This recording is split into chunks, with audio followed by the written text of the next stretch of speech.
Do you know someone who has experienced a financially abusive relationship? I do. And you know what? It's bad and often devastating. Sometimes the warning signs are obvious at the very beginning of a relationship, and sometimes they're hidden until it's too late. And that's why today we'll talk about financial abuse. What does it look like? And how to protect yourself. So please make sure that you share this broadcast with friends, family members, colleagues, neighbors, anyone who must hear this. Grow your wealth, live on your terms. Hello, my powerful and resilient people. Welcome to the Conversations with Experts, the show that connects you with experts in different areas of life. Our intention is to help you be your best self and create your best life. I'm Millen Livis, the host of the show and financial independence mentor. Are you an overworked and undervalued professional or a super busy entrepreneur who dreams about becoming financially independent so that you work because you want to, not because you have to? I hear you. Look, there are two kinds of people in the world. Those who spend their whole lives working to make money, just to make ends meet. And those who enjoy the freedom in their lives because they figured out how to make their money work for them. If you don't want to worry about money when you are in your 60s, 70s, or 80s, then start planning your way to financial independence now. Go ahead and download the Wealth Planner for free at the daretochange.life.com. Let me give you the link /Wealth Planner and work your way through it right away. And if you want real-time support, join my free Facebook group, Wealth Building for Powerful Women. And here's the link for this group. Join this group and get real-time support where you can ask your questions and share your challenges. All right. And now let's move on to our topic today, which is financial abuse and what does it look like and how to protect yourself. And my amazing, brave, beautiful guest is Rosie Aiello. Rosie, welcome so much. So happy to have you here and so appreciate you taking time to talk to us today. Welcome. Well, thank you, Millen. It's really a pleasure because I want to get this message out to as many people, and I'm so glad to be here. Thank you. So let me officially introduce Rosie, and then she will share with you some additional details.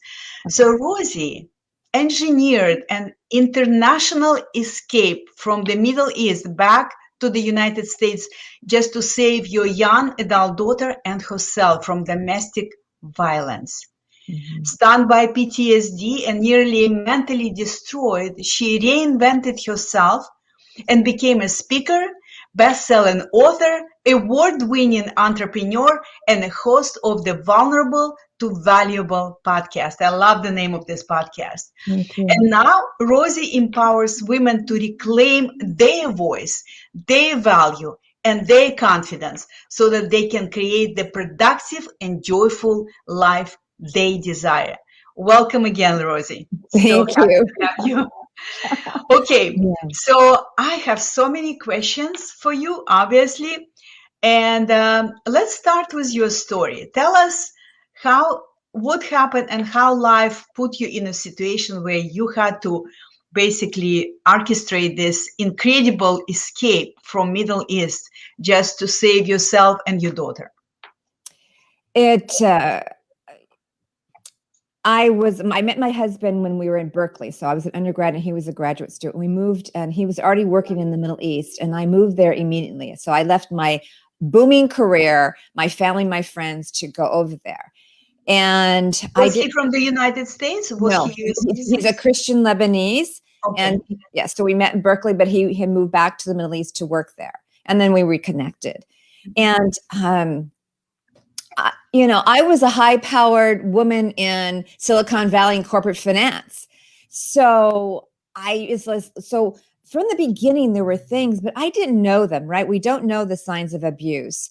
And I'm just going to kind of short circuit this whole thing, but I just felt things were off, and I just kept trying and trying and trying, because that's what we do, right, Millen? We try to make the best of it. These women were smart, were goal oriented. It's like we could figure it out.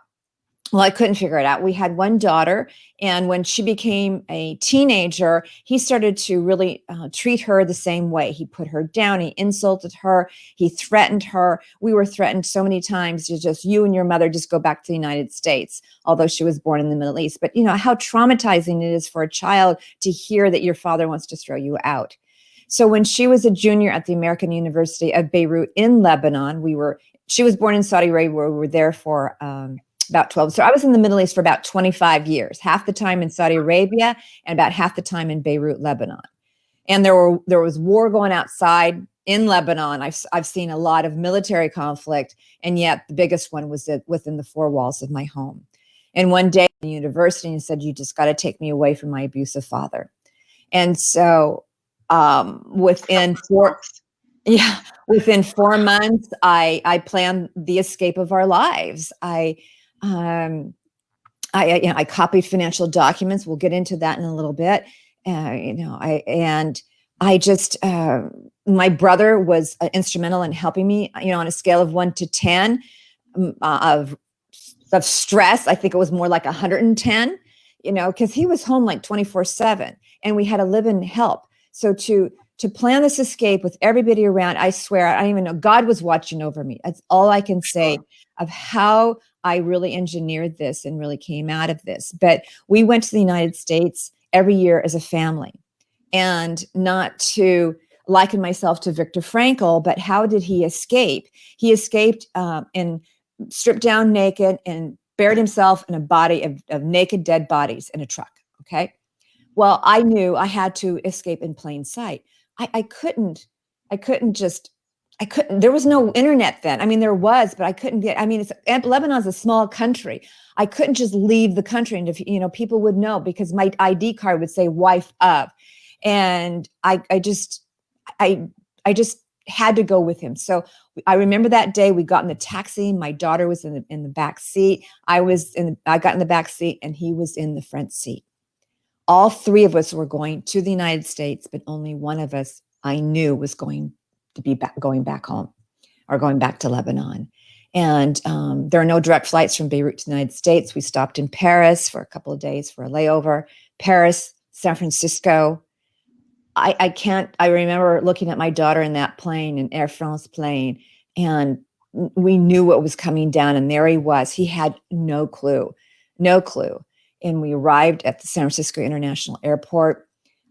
I knew exactly where my brother was going to be. I didn't have to look through the crowd. When those gates opened up and we walked through them, my heart was pounding. The whole flight, my heart was pounding. And my daughter and I pushed our luggage carts behind my brother. I was so terrified of my husband. I had my brother go over to him and say, "Well, Rosie's upset." I mean, that was an understatement, but that's how terrified I was, and said she needs some time alone. Those are the words, because I told my brother, "That's what I want you to say." And my brother did that. And then other things happened. But then my daughter, myself, and my brother, we turned our backs and walked out of the busy airport, leaving him standing alone, stunned. And did he try to find you after this, threaten you after this? I would imagine he would, right? Yes. Immediately, our phones were ringing, and yeah, he did. I knew the switch would flip. I knew he would go. He'd say, "Oh, you're the only love of my life. I've only loved you. Let's see how we can figure this out." I mean, I had heard it for 25 years, so I knew that wasn't really true. It's what he believed, but it wasn't how he could execute. So yeah, it was a long battle to really. I had to get psychological help to really be able to voice myself that, I'm not coming back to you. I remember, we had actually sat in the psychologist's office together on when after I hired my lawyer, and she would take me outside her office and coach me how to use my voice to talk to him. Oh my God. But I was Look, if terrified. that happened to the high power woman like you, highly educated, highly confident the way you were before, if something like that could happen to a woman like you, it could happen to anyone. So I would like to ask you, there are different kinds of abuse. And could you just very briefly give us like overview of different kinds of abuse, and then I would like to go specifically into financial abuse, if that's okay. Yeah, absolutely. So let me see if I can even name them all. But I mean, there's what I experienced primarily were verbal abuse, emotional abuse, psychological abuse. There's different variations of a theme on that. There's a physical abuse. There's sexual abuse. I also experienced that as well. And there's different, and it's on a spectrum, right? It's always on a spectrum. And then there's the financial abuse. You can call it economic abuse. So these are sort of just in a nutshell, sort of the main categories. Verbal abuse is more where they're just putting you down, but it's more insidious because you don't really pick it up. Right? We're not conditioned to be on the defensive. We're not conditioned that the person who's supposed to love us the most is going to be putting us down. We're not conditioned like the trust, trust. So we come right? to the relationship with the assumption that we could trust this person.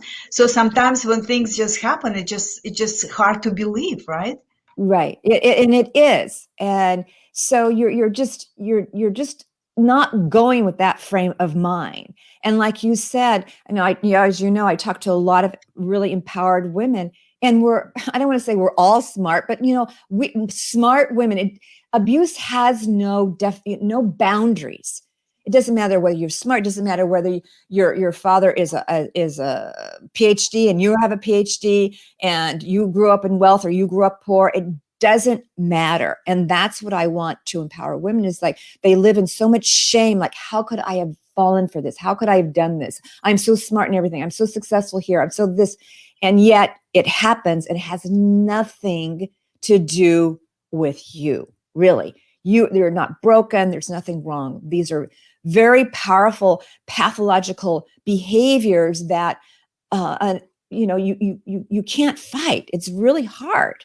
I mean, women get sucked in like that. I've counseled so many women just in months, and they're sucked in. It's like, whoa.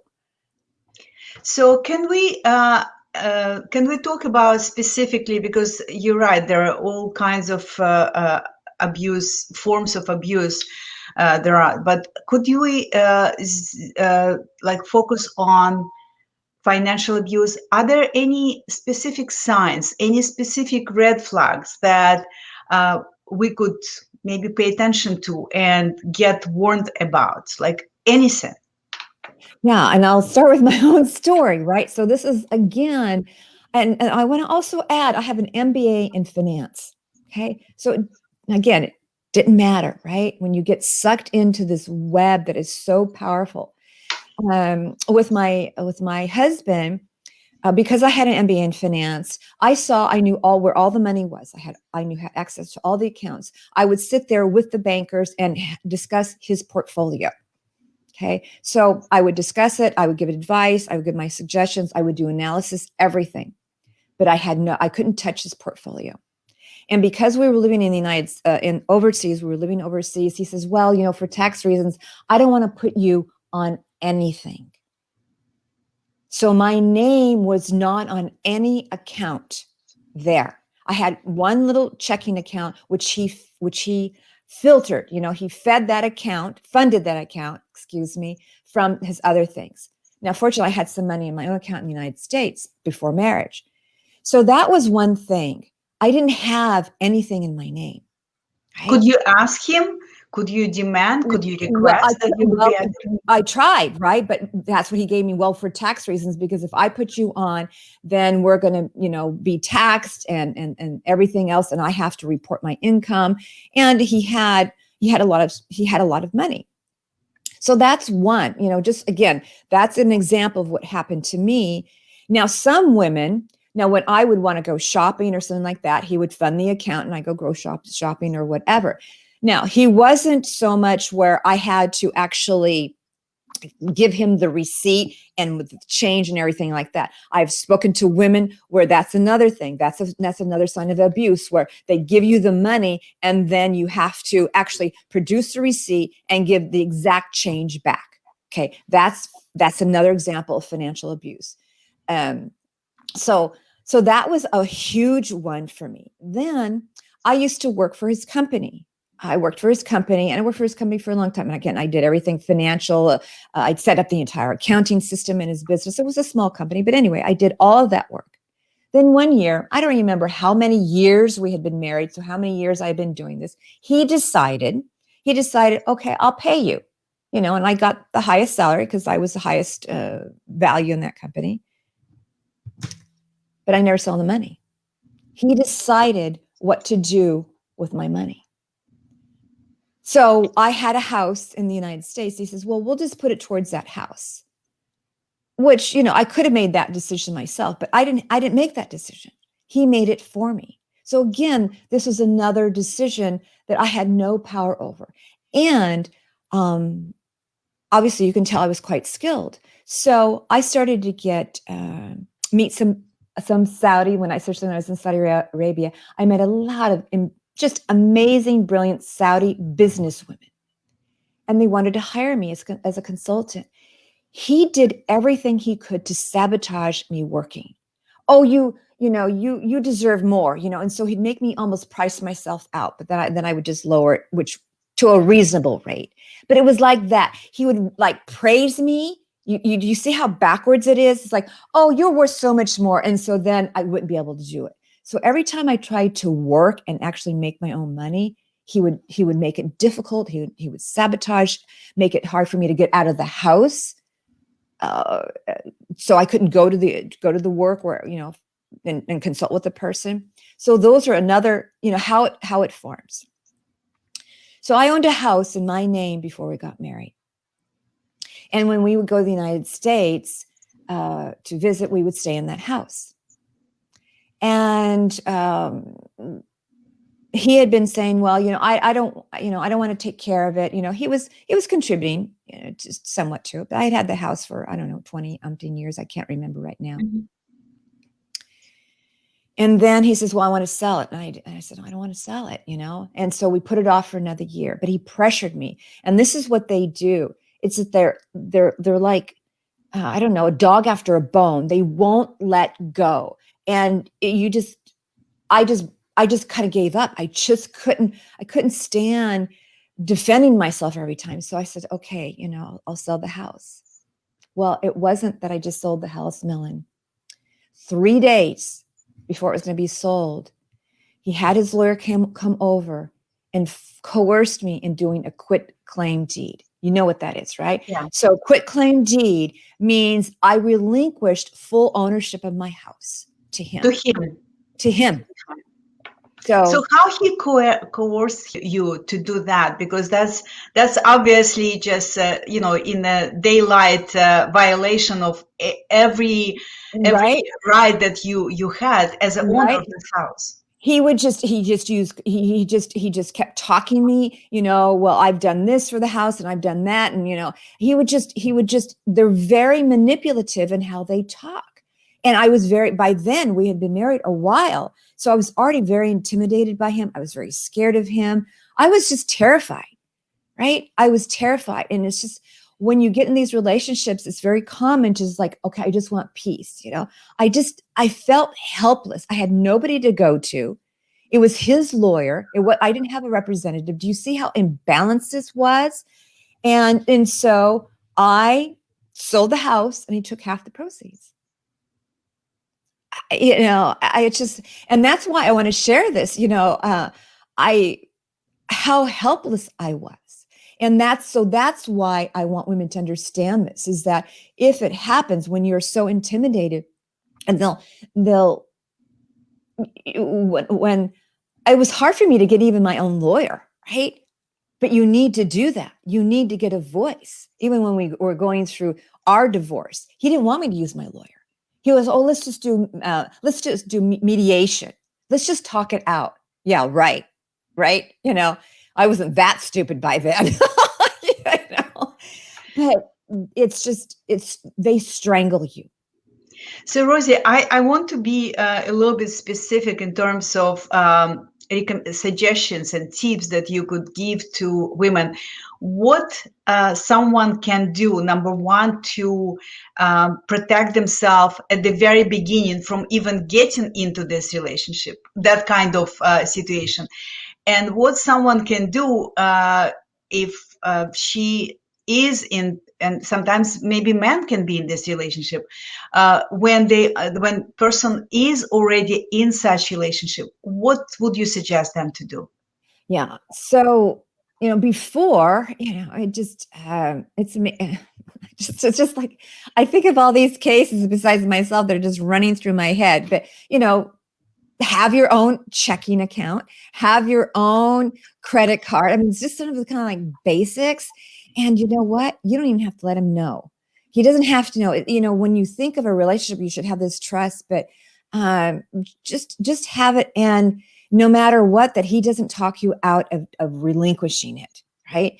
He doesn't talk. Can I just ask something, because I had the situation like that. So let's say if a woman has a fund for a child that husband who is a huge spender doesn't know about, is it something that she needs to disclose to him at some point because she's afraid, she's ashamed that she's hiding this from him? Or you think you would not recommend to disclose this because in the first place she created this because she wanted to protect her daughter, for example? Right. Yeah. Well, yeah, she doesn't have to disclose anything, right? I mean, if you feel you're in a controlling relationship, you may not know it's narcissistic or he's a sociopath or whatever. If you have that feeling that they're controlling the relationship, or they're spenders, or they're trying to regulate how you spend your money, how you make your money, where you can go, those are all these signs. You need to be aware of them. And you have not done anything wrong. I mean, I felt so much guilt planning my escape. Let me tell you, it's backwards thinking. But getting back to the financial abuse is having these basic things and getting support, having to talk to these people alone without anybody who can have your back, like somebody like you, just to bounce these ideas. When it comes to financial abuse, they need to talk to somebody like you, or their financial advisor, or a lawyer, or a professional, not a friend. A friend is not enough unless they really have your back, because they're not necessarily skilled. They'll just say, well, just talk to him. I can't tell you how many times I was told that. So get professional advice, or a friend who's a professional, at least, if that friend is a professional. And watch what they say, watch their behavior. If they start having you, I knew a woman, Millen, her husband was a multimillionaire. Where does she buy her clothes? At Goodwill. But what happens is that these women don't have any money to leave. So they're stuck, right? This is the problem. They get into these relationships where they're stuck. So it's very, very hard. But I want them to understand there is always a way. You may think you're stuck. You may think you can't get out, but there is always a way. There's organizations where they'll never know that you've even been on site. So getting back to the financial abuse is like, just listen to the examples I gave. Are they having you account for every single penny, but they don't account for their money? That is a very difficult situation to be in, because it's not like because he would just give me some money. I was starting to hide money, especially during the escape period, because I needed money for the transportation for some of my stuff. So I started to skim money. You can start doing that, skimming money. You can, the best thing is to know where his money is. Get his account numbers. Get all the information you can on him. Get his account numbers, his social security number, his passport number, his driver's license, the insurance policies, everything. Just start getting it one by one. And for sure, the bank account numbers. And he may have bank account numbers you don't know about.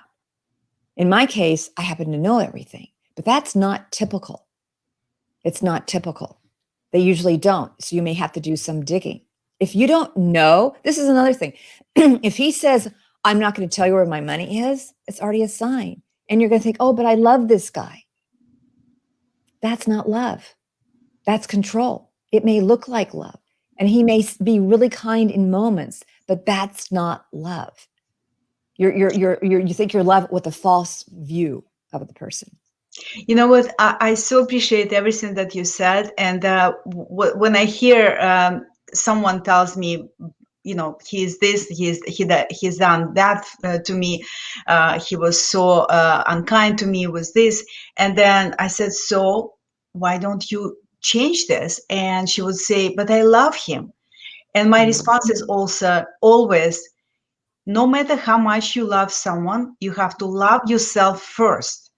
You have to love yourself first, because especially if you have children, if woman loses self-value, if she absolutely doesn't have her own sense of identity without her partner, without her husband, that will affect your children. No matter how much money your husband may have, it doesn't matter when you are not the person who you wanted to be or were before. So love yourself first, and then other people will love you as well and respect you. Because when you act like a victim, and sometimes, like you said, sometimes we don't notice it until it's kind of too late, right? Because you were smart, you were highly educated, and yet you were allowing, in a way, you were allowing these things to escalate further and further because you were afraid to speak up. So if you are hearing us, if you're listening to us, ladies, you've got to remember, number one, love yourself first. Number two, have some level of independence. Even if you married, what Rosie said, have joint account and your own account. Make sure that you are your own person, that you don't need to ask for permission from your husband if you want to buy something, if you want to invest in yourself, if you want to invest in a coach or a mentor, or go to the event or something like that. You have to have some level of independence. And guess what? He or she will respect you for this. Okay? So it's just incredibly important to remember that no matter who you're with, you've got to keep your own identity, be your own person, and respect and love yourself. Because if you don't, I promise you, nobody else will. True? That's so true. That's so true. And that's exactly the work that I do with women now, to help them get their voice back, their value, their confidence, everything that I lost. You know, I now have that system to really help them, because I know what it's like. And it's not as easy to reclaim yourself as it may think. It's not as easy to stand up to somebody who is so dominating, so intimidating, so scary, so threatening. I mean, there's all kinds of threats that they do, and you're terrified. But there is hope and there is help. 100% on that. And I know that today you have a free gift that you want to offer. So could you just briefly tell us what this gift is about? Sure. It's called the 11 Freedom Fulfillment Pillars. It's a guide to reclaim your voice, value, confidence, and courage, so that really that you can create the life that you desire. You know, that you are you. You know, Millen talked about self-love, being kind to yourself and showing up fully. And when you're ready, if you're a little bit further down the line, I also help you find what I call the kind love of your life. It's all there. It's bit.ly/Rosie Gift. So bit.ly. Right, and they have this link on the screen right now. Yeah, so capital R and capital G for gift. So right, it is case sensitive. So grab this gift. This is, you know, this is coming from someone who lived this. She didn't read about this. She lived through some really traumatic experience, and she saved herself and her daughter. So I think Rosie is a very, very unique coach in this respect, because she is teaching what she's done, and she is very, very powerful woman. So Rosie, thank you so much for Thank taking time to you. talk to me today, for sharing your story. I know it's not easy to, go over this. You probably talk to a lot of people, Yeah. women. Okay. Yeah, and it's like, it's very traumatic experience, but this trauma taught you, I'm sure, and now you can help other women Yeah. to Mhm. regain their voice, their confidence, and their identity. Thank you so much. Yeah. And Thank for all of you. you, who are watching us today, who are listening to this very important conversation, thank you so much for taking time today out of your busy life, busy day. And I appreciate you being with us today. And I look forward to speaking with you and hearing from you next week, Wednesday, at 10 o'clock Eastern Time on Facebook group Dare to Change Life. Thank you so much. Have a beautiful day and make it that way. Take care. Bye now.